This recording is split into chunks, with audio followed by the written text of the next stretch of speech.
జూబ్లీహిల్స్ ఉప ఎన్నికల నేపథ్యంలో కాంగ్రెస్ పార్టీ అభ్యర్థిగా నవీన్ యాదవ్ గారిని కాంగ్రెస్ హైకమాండ్ ప్రకటించడంతో తీవ్ర ఉత్కంఠకు ఎట్టకేలకు తెరపడింది.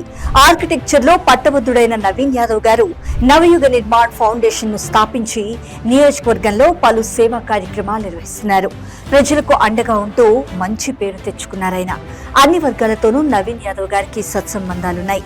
యువనేత ప్రజానాయకుడు నవీన్ యాదవ్ గారిని కాంగ్రెస్ అభ్యర్థిగా ప్రకటించడంతో గెలుపు లాంఛనమే అని స్థానికుల్లో చర్చ నడుస్తుంది. 2014-2018 ఎన్నికల్లో జూబ్లీహిల్స్ నియోజకవర్గం నుండి పోటీ చేసి ప్రత్యర్థులకు బలమైన పోటీ ఇచ్చారు నవీన్ యాదవ్ గారు. నిత్యం ప్రజాక్షేత్రంలో ఉంటూ ప్రజల మన్ననలు పొందిన నాయకుడు నవీన్ యాదవ్. ఇప్పుడు అధికార పార్టీ నుంచి టికెట్ పొందడంతో నవీన్ యాదవ్ గారికి ఇక తిరుగులేదు అనే అభిప్రాయం అన్ని వర్గాల ప్రజల నుంచి వ్యక్తమవుతుంది. ప్రభుత్వ అభివృద్ధి, సంక్షేమ పథకాలు నవీన్ యాదవ్ గారికి కలిసొచ్చే అంశాలు.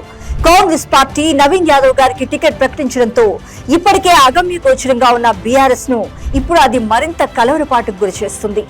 ఓటమి తప్పదని బీఆర్ఎస్ నేతలే చర్చించుకునే పరిస్థితి వచ్చిందంటే ఇక జూబ్లీహిల్స్ లో కాంగ్రెస్ పార్టీ గెలుపు లాంఛనమే.